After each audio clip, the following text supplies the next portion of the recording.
Good afternoon, everybody. Welcome to the NETA webinar, Implementing the Massachusetts Paid Family and Medical Leave Program. I welcome our panel here today, I'll introduce in a moment. I welcome our audience. Thank you all for joining us today. And I want to thank everyone here at NETA for supporting this program with me, the Business Development Office, my assistant, and of course, Teresa Feeney, and of course, all of my partners and associates for today's program. We have a panel of two NETA partners, Emily Gran-Fox and Chris Lindstrom, and the director of the Family and Medical Leave Program for the Commonwealth, Bill Alpine. The outline of the program will be, I will introduce our panel and then turn it over to Emily and Chris, and they will set the context for the program based on the law, and then turn it over to Director Alpine to give us a presentation about the law and its implementation. And then Emily and Chris will engage in a discussion with Director Alpine about the law at the end of the program. So that's the schedule that we will follow. Before I begin, I just want to mention the next program that I've scheduled for a NETA webinar will be on Wednesday, November 18th at noon, and we'll be having former Governor Deval Patrick. He'll be our guest speaker at that webinar at noon on Wednesday, November 18th. So the invitations have gone out. Some have gone out, and there'll be others going on. So I hope that you can join us for that webinar. It should be interesting. Our panel is made up of Emily Gran-Fox, who's a partner here at NETA. Emily is a partner in the litigation department and a member of the firm's labor, employment, and benefits practice. Clients frequently turn to Emily for representation in complex civil litigation, and particularly in employment matters. Our next panelist is a partner, Christopher Lindstrom, again, a partner in NETA's litigation department and a member in the firm's labor, employment, and benefits practice group. Our clients rely on Chris's broad experience in complex civil litigation matters that have crossed industry, ranging from insurance to medical device to telecommunications to healthcare to banking. I want to welcome both Emily and Chris. And our third panelist is the director of the Paid Family Leave Program for the Commonwealth, William Alpine. He was appointed director of the Commonwealth's Department of Family and Medical Leave in February 2019. He's responsible for implementing and overseeing the day-to-day administration, finance, and operations of this newly created program. He previously served as corporate counsel for a nationwide environmental consulting firm. He oversaw the company's environmental claims and cost recovery program. He previously served as the executive director of the Commonwealth's Petroleum Product Cleanup Fund. And that role, he was responsible for the day-to-day administrative functions of the Commonwealth's Environmental Claims Program. Director Alpine holds his law degree from Suffolk University Law School and a Bachelor of Science in Engineering, Marine Science from Mass Maritime. And I first met Director Alpine, I think, over 20 years ago when I was the Chief Counsel and Chief of Staff to the Speaker, and Director Alpine was in the underground storage tank program at that time. And I think I may have had him as a student at Suffolk Law School. But I want to welcome you, Director Alpine. Thank you very much. And Chris and Emily, thank you as well. I'm just going to give a brief intro to the subject. How did this paid family leave law come about? Well, there were several ballot questions several years ago. And it's interesting debate about the role of ballot questions versus the legislative role. And there were three questions on the ballot: paid family medical leave, minimum wage, and sales tax reduction. And the advocates for those ballot questions, particularly a group I think called Rise Up, a very organized grassroots advocacy group, these questions are on the ballot. So many business groups and business organizations got together. Senator Roderick on the Senate and Lita Mariano on the House side started meeting and talking with the advocates. And as a result, the questions didn't go forward, but they came to an agreement about what legislation might look like. And as a result, the minimum wage was increased. The sales tax wasn't lowered, and the paid family medical leave was passed as well. And it was fascinating during that time, as I said, the debate about the legislative role. The paid family leave bill had been filed, I think, by Representative Cabral for at least 10 years. And yet it took a ballot question to sort of use a phrase, light a fire under folks to see whether it should pass. So that's the little bit of the legislative history of how we got the paid family leave law on the books. It came as a result of being on the ballot, and that takes great effort. And much of the debate I was involved in the business community side was the idea of how law becomes law through ballot questions versus the legislative process. So that's just a little legislative history to it. And I'm going to turn over the program now to Emily and Chris. Emily and Chris, please take it away. Thank you. Hi, everybody. As Bill mentioned, I'm Emily Fox. I'm here with my partner, Chris Lindstrom. We both work in the Labor, Employment, and Benefits group here at Nutter. And we've been counseling clients on the paid family and medical leave law since it was passed back in 2018. And then more recently, as the benefits start date gets closer, with most benefits starting in January 1st of next year. As you know, the Massachusetts PFML law provides eligible employees with certain leave entitlements paid at a portion of their earnings up to $850 a week. Employees are eligible for 12 weeks of leave for the birth, adoption, or foster care placement of a child, to care for a family member with a serious health condition, or to manage family affairs when a family member is on or will be called to active duty. They're eligible for 20 weeks to care for their own serious health condition, and 26 weeks to care for a family member undergoing a medical treatment or with a serious health condition related to their service in the military. In total, employees can take in aggregate 26 weeks of the medical and family leave in a single benefit year. So, and as you all know, the leave program is funded by employer and employee contributions via payroll tax. And so employers started that withholding late last year and had to make some key decisions at that time.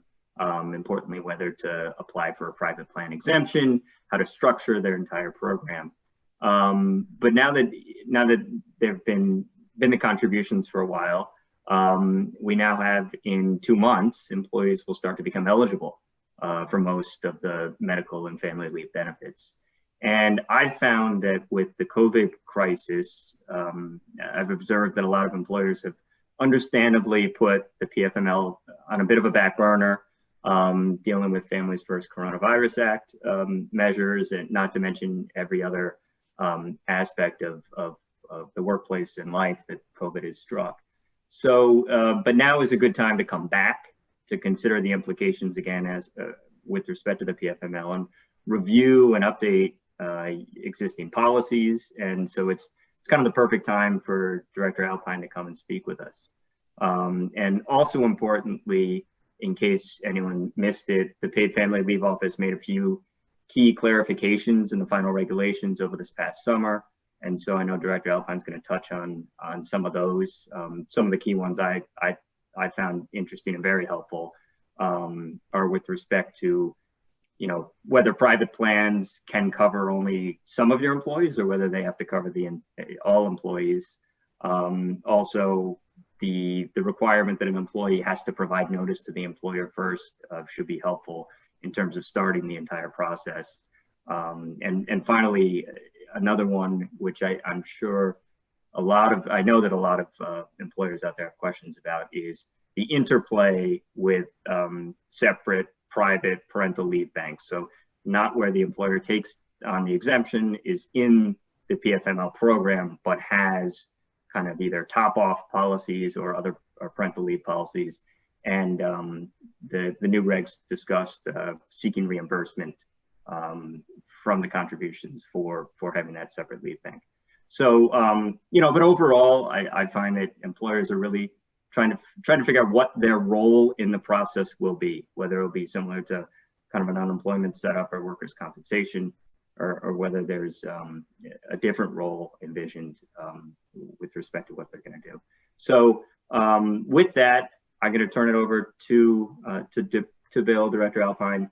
And if you do have any questions that you'd like to present to Director Alpine, please put them in the Q&A section. We already have a number of questions in there, but we'll try to get to them as much as possible after his presentation in kind of a discussion format. But without further ado, I'll turn it over to Director Alpine. Thanks, Chris, Emily, and Bill. And yeah, I think it was almost 30 years ago where we crossed paths in that old Suffolk Law School. And I guess we can both say we're from the old school when it comes to that. But thanks for having me. It's a pleasure. Been doing a lot of these over the last several months. Some of you that are listening in probably have attended one or two of those over the last few months. We're really trying to get the message out, and yeah, we're at crunch time, and we're hoping to do a soft launch on or around December 2nd, and I'll get into that in a little bit. So why don't I get into the presentation? Bill and Emily and Chris have covered a lot of this. This was the grand bargain.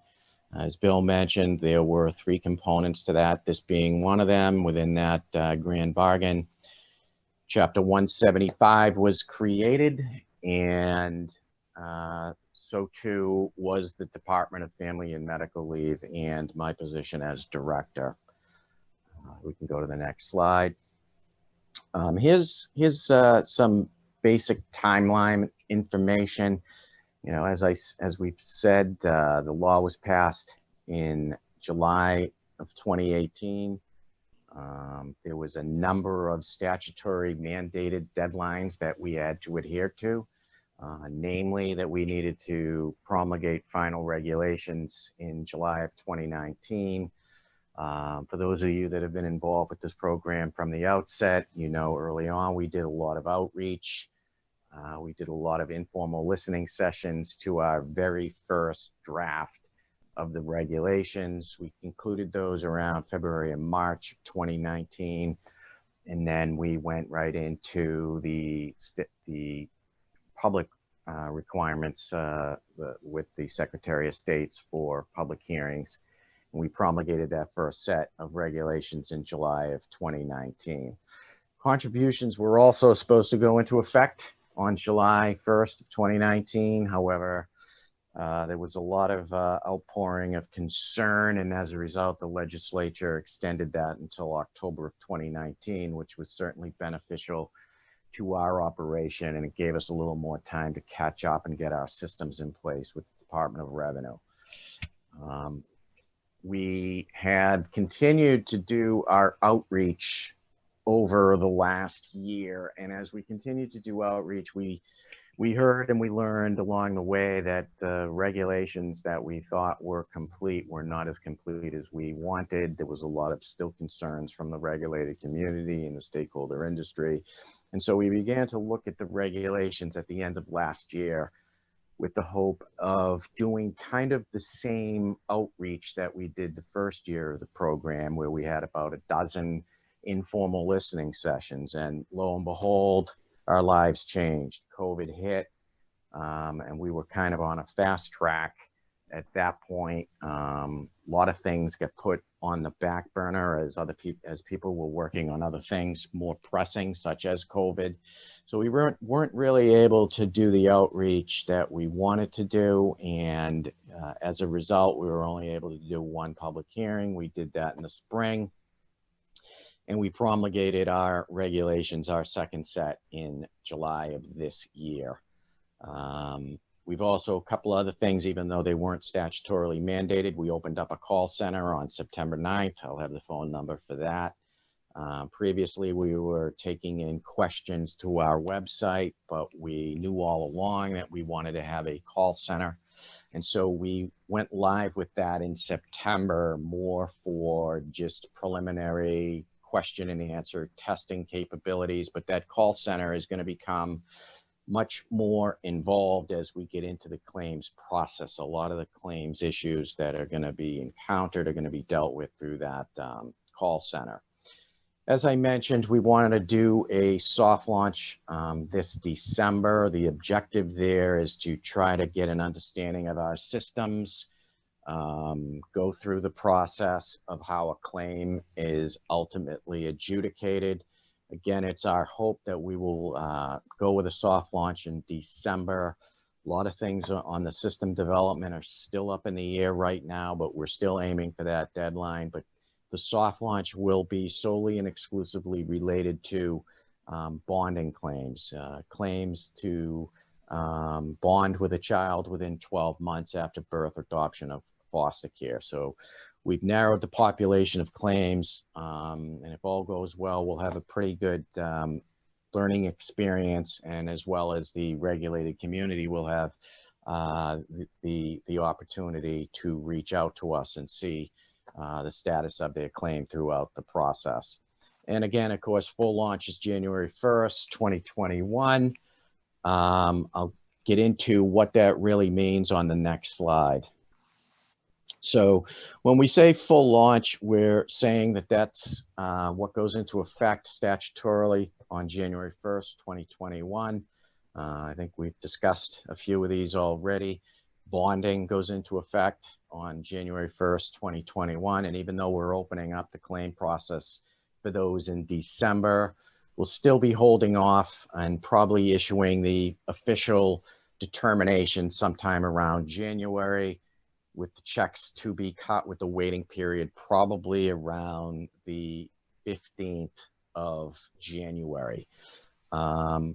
Active duty, Emily has mentioned that. There's two components to that: 12 weeks for caring for a family member that's been called up for duty. That's known as the military exigency.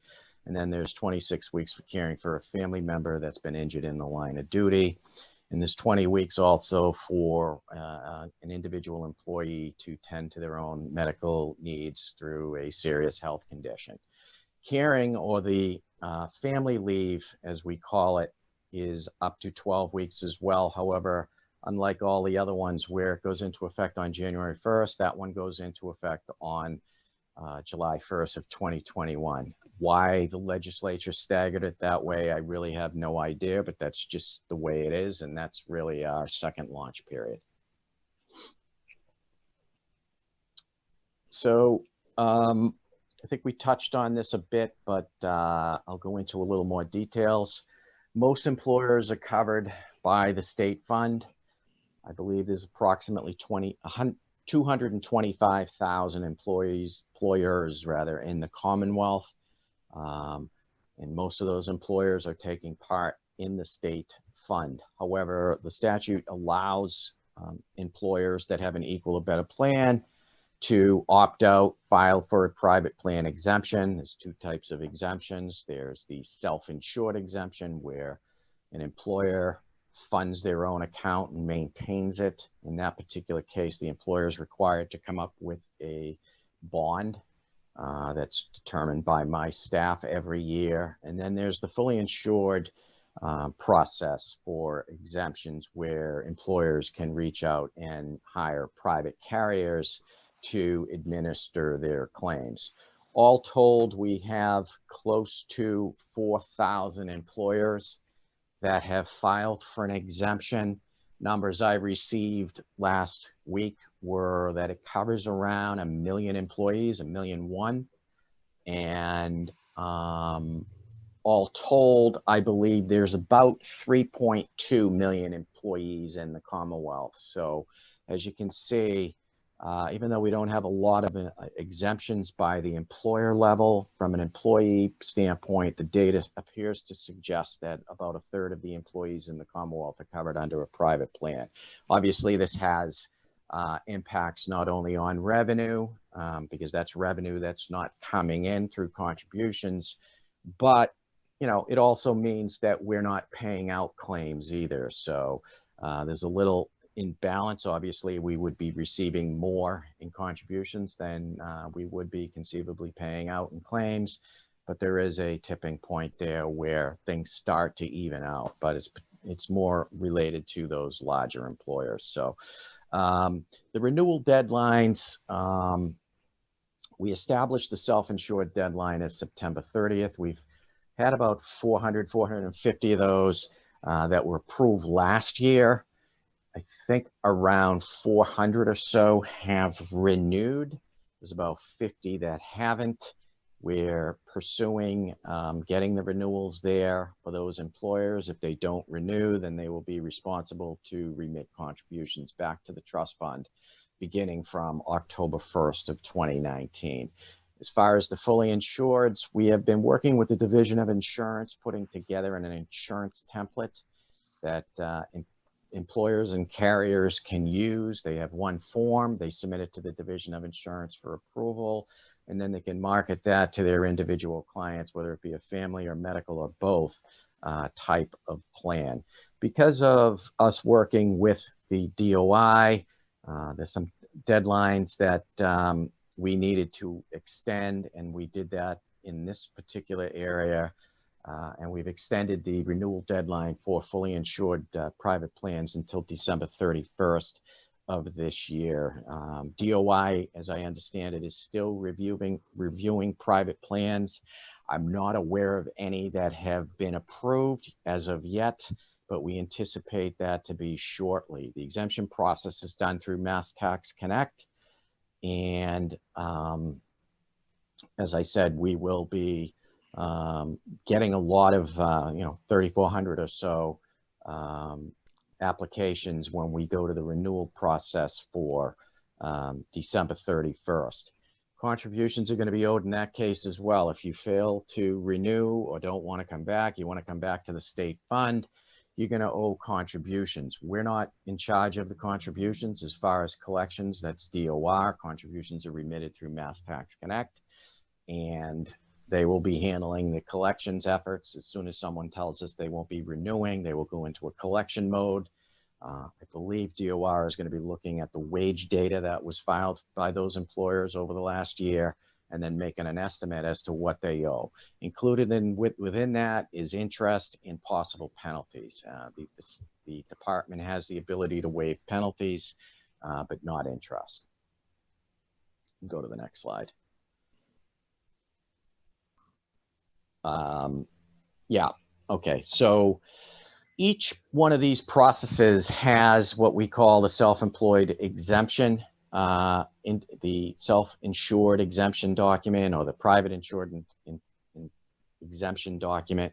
And it is basically going to be a form that an employee, or an employer rather, uploads through Mass Tax Connect. And we've prescribed the templated form. For purposes of those that have been approved by the DOI for a plan, they will upload that particular document with their policy number, and then that will constitute the exemption. They'll still have to go through some of the steps that they did last year, but in each case, there's the insurance declaration document, whether you're self-insured or fully insured. So that pretty much wraps up the program basics. Now I'm going to get a little bit into the regulation revisions that we did this past July. The changes that we made were fairly expansive. Again, due to the information and request for clarification that we received from all of you over the last year. We realized we needed to do some adjustments to the regs, and there was a lot of changes. I think I lost the presentation. I'm looking at Chris. Okay, there we go.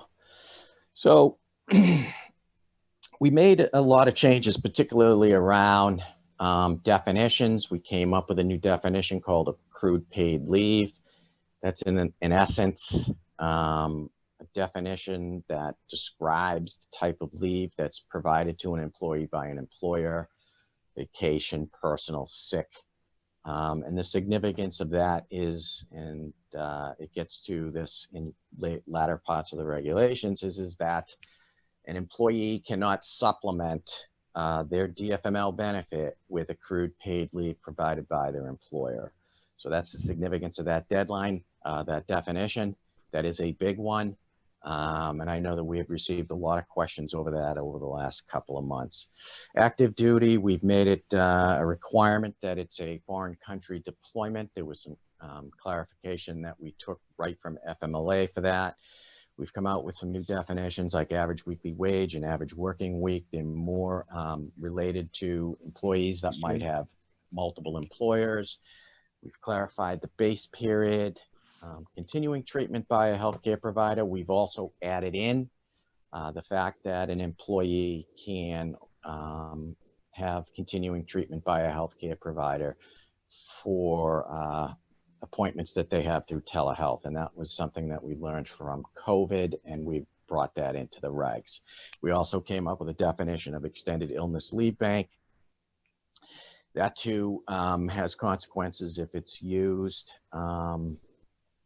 And you try to use it to supplement our benefit, you can't, but it's also has other relevance where an employer can seek reimbursement.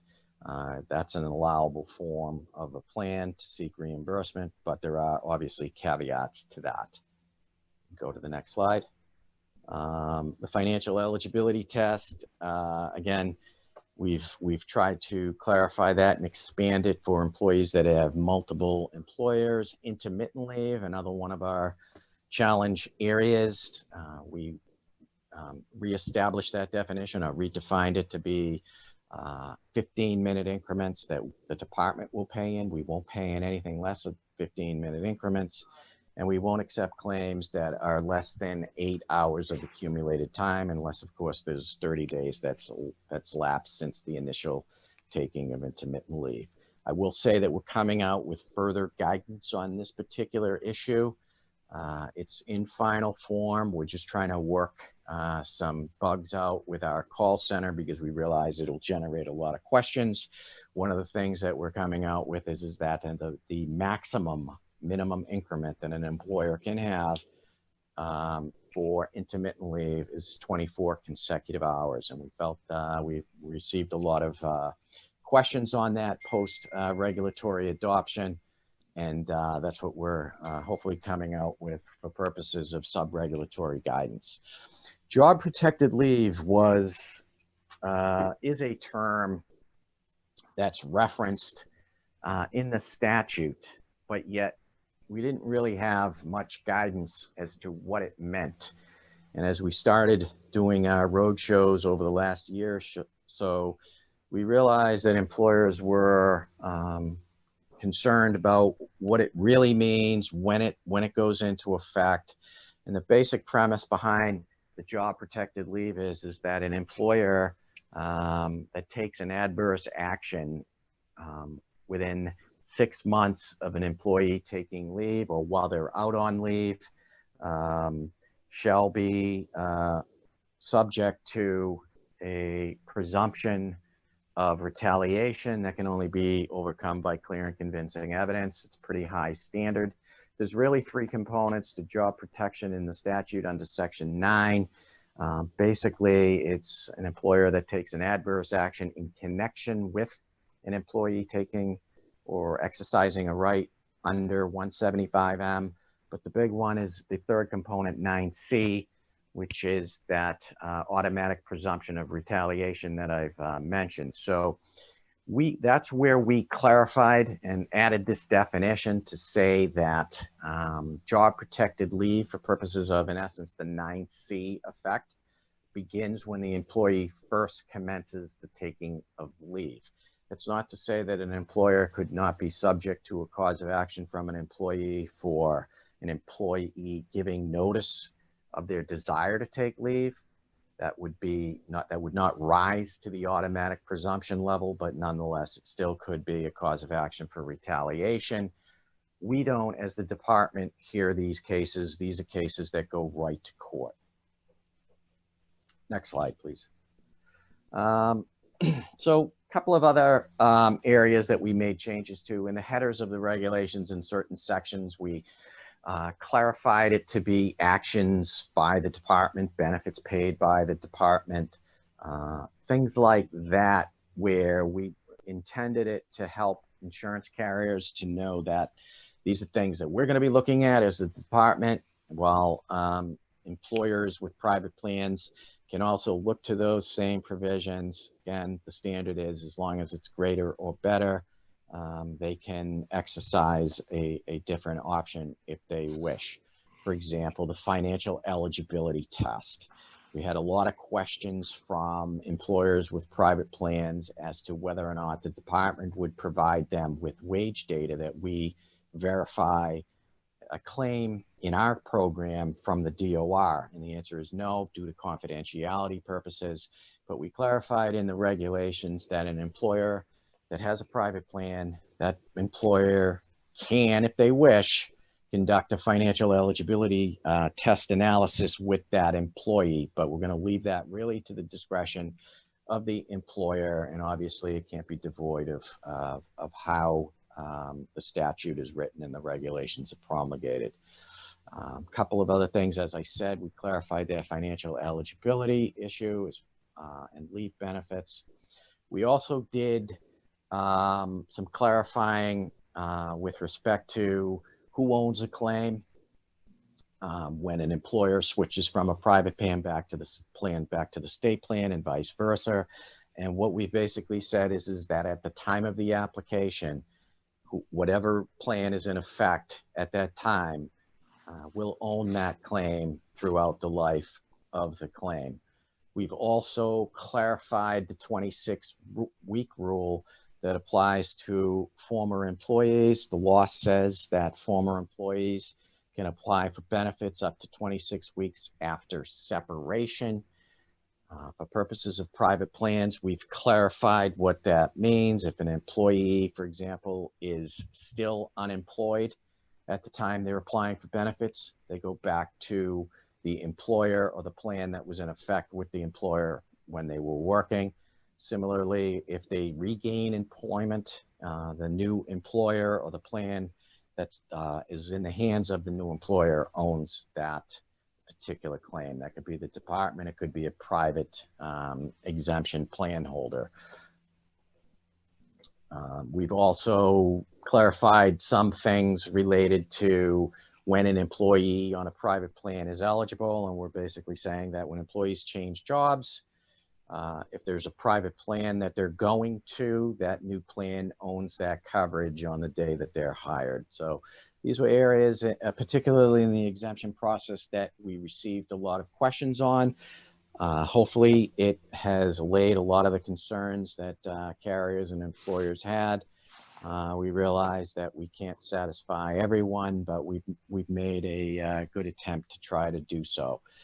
We've also added in substance use disorders as far as the benefits process. There was something that we received some feedback on during our public comment period, and we've attempted to follow the FMLA on that as well.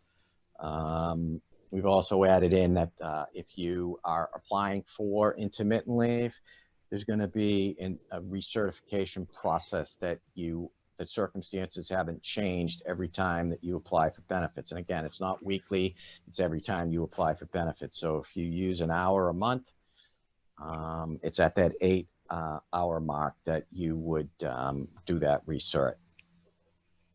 Go to the next slide. Some other changes that we brought in is that the benefit determinations will be, for purposes of financial eligibility, will allow the aggregating of wages from all employers, but when it comes to benefits, the employee's benefit amount will be determined on an employer by employer basis. So we did that because there's confidentiality issues. We can't be sharing benefit determinations with one employer to the other. So we've added that in.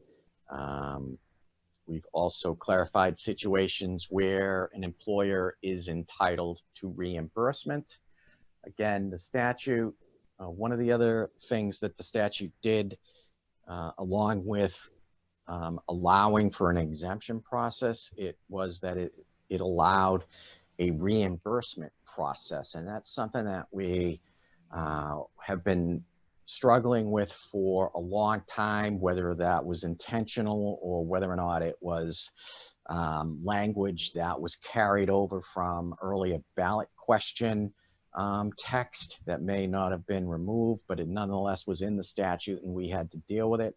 So we've come up with the reimbursement process, and although the procedures for reimbursement have not been completely filtered out yet, we've defined the circumstances in which an employer can seek reimbursement, and the area that they can't seek reimbursement for is an employee using time through accrued paid leave. So what the difference is here is that this is for employers that don't have exemptions issued by the department, but they have a plan that they administer themselves, like a bonding leave plan or a medical leave plan, where they give back payment, or they give payment to the employee while they're out on leave. A lot of times it's salary continuation, but we will look at those claims on an individual claim by claim basis and make the determination that if this claim had come to the department, what would we have approved it at? And then that would come into, you know, what are the earnings of the employee? Are they above the state's average weekly wage? Are they below? Are they within 850? Are they under it? So whatever we would have issued for benefits, that's what an employer would be reimbursed. It's not intended to be 100% reimbursement. We've also added in a few things regarding the job protection section of the regulations. And again, a lot of this was not really spelled out in the statute, other than that there's that automatic presumption, but we've added in a few things, such as a negative change that's trivial shall not amount to, you know, that automatic presumption. And we've also added in a provision that if an employer has reason to believe that an employee is committing fraud in connection with the claim under a bona fide belief, then that will not necessarily rise to that level of automatic presumption. Again, this is our attempt to establish some rules of procedure for when a court looks at these, when a judge looks at these cases that come in, and we cannot predict what the outcome is going to be, but nonetheless, we've tried to provide some guidance along the way with those changes. We can go to the next slide. So I think, as Chris mentioned, the employer's role is definitely something we heard a lot about as we were doing these sessions throughout. And one of the key components to a claim is that the employee must notify the employer within 30 days of their intention to take leave. And that's something that we're going to be enforcing on our end through the claimant portal. Did you notify your employer? Yes. On what day did you notify your employer? Please put that date in. We're going to take all of that information into the claim, and then within 5 days, we have an obligation to notify an employer that we've received a claim from an employee that works for that employer. 5 days from when they start the claim. That may not be when the claim is actually completed, because an employee can work on a claim throughout, but not until it submits all of the requisite information does it become a fulfilled claim from the employee standpoint. And once that takes place, the employer gets another notification. And in this case, the employer is notified that the employee has requested leave for safe bonding. They've requested 12 weeks. And at that point, we elicit and solicit information from the employer as to whether or not, A, this is their employee, because there's authentication issues that we have to do, and the employee will be authenticating their identity out from the beginning with their driver's license, but it's still an additional form of authentication. But at that point, the employer is capable of informing us either through questions that we ask or through their own voluntary providing information, with information that we need to adjudicate the claim. For example, has this employee used leave within the previous 12 months for a qualifying reason, as that term's defined under our regulations? Do you have any reason to believe or would want to consider this claim not approved? Again, we're not sure what we necessarily will do with that or what the outcome will be, but we will certainly give the employer the opportunity to give us feedback at that point. And once the employer responds to us, we will consider that claim a complete application. And that's a new term that we also put into the regulations. And the complete application is when we receive all of the information that's required of the employee, as well as all the information that's required of the employer. And in those instances where the employer has not responded, we've established it as 10 days, 10 business days. If an employer does not respond to us within 10 business days, then we will consider the claim complete for purposes of adjudication, and we'll evaluate it based on the information that we have at that time from the employee. One of the things that we're doing right now, which I think is on the next slide, is trying to authenticate employers. This program and this statute puts a heavy burden on us to notify employers, again, within 5 days of when we receive a claim. But believe it or not, it's not like we have a repository of employers that we can go to, because we're a new program and we don't necessarily have that employer bank yet. So what we've done over the last month or so is to reach out to employers via whoever handles their payroll. And that's information that we have from the Department of Revenue. We have, among other things, a phone number and an email address and a contact. And we have sent out a number of emails. Some of you that are employers probably hopefully have seen this. If you have payroll providers, that's where it's going. So if you have a major payroll provider that is doing your payroll and you don't do it in-house, unfortunately, because of the process, that's where it's going. But we are giving that particular payroll provider a listing of all of their clients, and with the hope that the payroll providers reach out to the individual employers to get that name and then send it back to us so that we can incorporate it into our database, our notification, our portals at a later date. We've done about 170,000 notifications. Again, it's not all of the employers. If you remember, I said there's about 225,000 employers in the Commonwealth, but it's 170,000 employers roughly that have provided email contact information to the Department of Revenue. And so that's where we've chosen to do our first line of inquiry.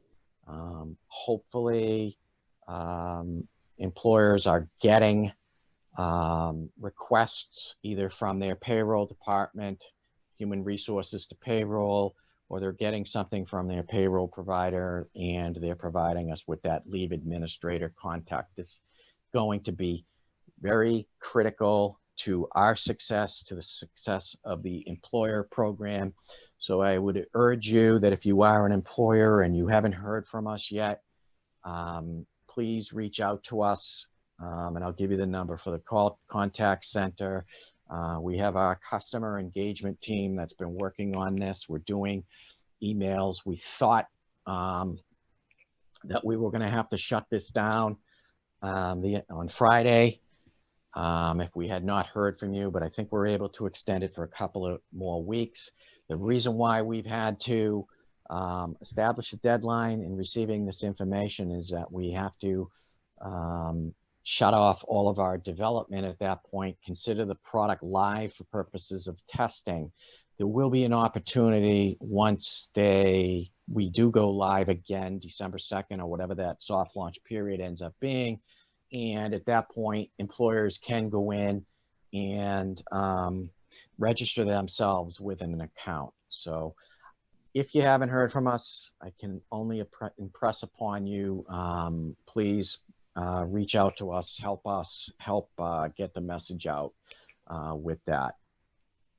And again, we're looking for those individuals that would be handling leave administration.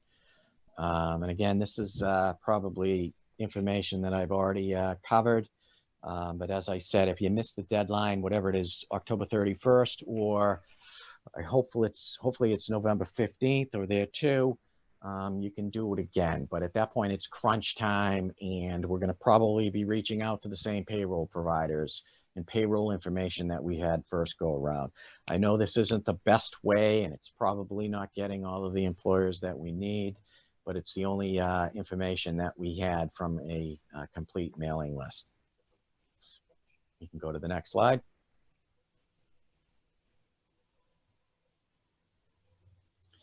Thought I had a slide for our contact number, center phone number.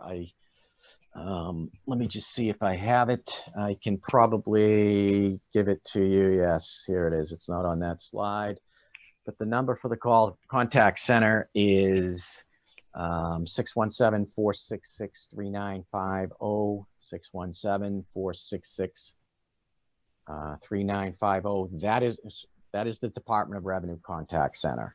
So if you have any questions regarding contributions or exemptions, call the Department of Revenue with those, 617-466-3950. Their hours of operation are 9 to 4. But if you have questions, or employees have questions regarding benefits, or employers have questions, or TPAs, our contact center number is 833-344-7365. Our contact center is open 8 to 5. Again, it's 833-344-7365.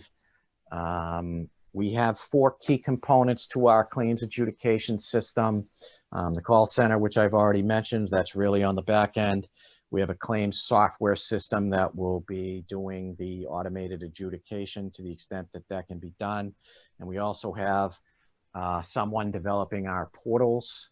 We also have someone that's concentrating and focusing all of their efforts on our integrations that we need to do with other state agencies. The statute mandates that we reduce dollar for dollar for anybody that's receiving unemployment or workers' comp. I know this question is going to come up, and so I will just bring it out, that in the event that an employee wants to supplement our benefit, there are only 2 allowable circumstances. This is right from the statute. This is what we chose to follow in the regulations as well. But if an employee has access to a plan provided by the employer, or they have access to a temporary disability plan provided by their employer, the employee can supplement in those 2 circumstances up to their average weekly wage. So I think that's my presentation. I'm assuming now there's some questions. Chris and Emily, I'm going to turn it over to you. Sure.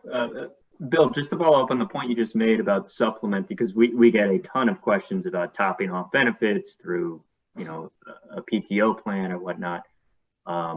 So would you recommend that employers put it within their policies exactly how the supplementing will work with respect to PFML, or what's? Among other things, and that's a good point, Chris. If you haven't already, this is a good time to be reevaluating and updating your personnel policies to include, among other things, the 30-day notification requirement that you have to provide the employer as an employee. We also, as we know, we've kind of forgotten about it, is the employer poster in the employee acknowledgement that's provided to the employee. Those need to continue to remain in effect. As much as you can prescribe those in your policies, it would be great. With respect to the acknowledgement, we've just come out with information that says we're going to hold off on making any changes to our contribution rate at 0.75% or a benefit amount at $850 per week. Those two are going to remain as is throughout calendar year 2021. It's probably a good idea just to remind your employees that those will remain in effect. That's another thing that we received a lot of questions on last year when this thing was live and at the forefront. Notifications can be done however you prescribe for other circumstances of notification in your company policies. But as far as the leave and what circumstances are allowable, anything you can get into your plan or your personnel policies that the employee acknowledges is certainly going to be beneficial, not only to the employee, the employer, but also us. As far as your intermittent leave policy, what is it? What happens if you don't use intermittent leave in the minimum prescribed by the employer? And that's the other aspect of the intermittent leave policy. It's within the minimum established by the employer. We had thought at first glance that this is something that we would have been able to load up through our portal. As it stands right now, we can't do it at this point. So when an employee actually applies for benefits and intermittent leave, we're going to be looking at it as to what we are going to base, what we've based the benefit determination on. At that point, we're going to reach back out to the employer, inform the employer of the amount that we're paying the employee for intermittent leave, with the hope that the employer verifies and validates that the employee did not use time with the employer for the same time frame and that it's in accordance with the employer's minimum. If any of those are untrue, then it comes back to us and we have to escalate it into some level of appeal with the employee. Bill, Emily here, kind of going back to Chris's question, for that 7-day waiting period where there are no paid benefits during that first week, do the same rules apply? Can an employee use accrued paid time off or only the temporary disability or the parental leave from the employer? In that circumstance, the employee can use their accrued paid leave. However, it's their discretion to use it. An employer cannot compel the employee to use accrued paid leave. We've received a lot of questions regarding that. And there's a no compel clause right in the statute when it comes to leave provided by the employer insofar as the employee's use. So we're treating that consistently here. You can't compel them to use it during the waiting period. Bill, we're receiving a lot of questions as well about, particularly on the bonding, child bonding leave. And if an employee has a child in 2020, the regs say you can take the time up to 12 months later. So if someone had a child today, could he or she wait, apply in that early window in December and start to get benefits in January? Yes, and this is right in the regs. Time taken in 2020 for any leave will not be counted against the employee when we go live on January 1st, 2021. The reason behind that is that this program, among other things, is all about job protection. There's no job protection under 175M for an employee's use of time of leave in July of 2020, for example. That doesn't go live until January 1st, like everything else. So we thought initially that we could deduct time used by an employee previously in 2020, but we came to the realization that we couldn't deduct time where there was no job protection. And while we're on bonding, I don't know if this question has come up, but I can tell you I've received a lot of questions over the last couple of weeks regarding bonding and whether or not there is this, and it comes right from the inquiries that we receive, whether or not there is, in essence, an automatic presumption of medical leave that goes along with bonding. And unlike disability policies where there is, or at least I believe there is, that it's recovery from childbirth. So there is a medical leave component at least implied there. We don't have that same rule. You have 12 weeks for bonding. If, however, you have to go out on medical leave or you have a medical condition either before or after the birth, you can be eligible for that medical leave. However, you have to go through the process like any other medical leave and come out and submit with us the healthcare certification, the healthcare provider form, certified by a medical professional certifying that there is a serious health condition that incapacitates that person from working. So again, we allow bonding. There's no question. The only burden of proof with that is whether or not there has been a birth. That could be in multiple forms. We're not going to be looking too stringently there, but if there is a medical component to the leave, C-section, that requires 4 to 6 weeks of recovery, we'll certainly approve that medical leave claim along with the 12 weeks of bonding, provided we get the healthcare certification. So in that case, 4 to 6 weeks of medical leave gets you a total of about 18 weeks, all told, for leave between medical and family combined. Bill, we've gotten a bunch of questions about two parents work for the same employer. Do they get the same leave entitlement? Do they have to take it at separate times, or can they choose to take it separately? And then what if it's kind of an undue burden on a small employer to have two employees out at the same time? So unlike FMLA, we don't have the restriction that says if two employees work for the same employer, only one can take leave. I think that's how it's summarized under the FMLA. In this case, in our case, both parents can apply for and receive up to 12 weeks of bonding leave in a benefit year. They can take it concurrently, or they can take it in succession. As far as the undue burden on the employer, there really isn't any provision for that in the statute. I think in the regulations at least, well, first of all, intermittent leave with respect to bonding has to be approved by the employer. And the only real section of the regulations, and I think maybe even the statute, that speaks to the undue burden on an employer is in the medical leave context, where it should be a schedule that's jointly agreed upon by the employer and the employee, taking into, among other things, the business disruption elements, if any. So we have a ton of other questions in the chat function, but I'm cognizant of the time, especially for those of you that didn't eat lunch before this program. So I would highly recommend that everyone go to the department's website. It's one of the better ones in terms of being informative and pretty intuitive in terms of finding the information you need.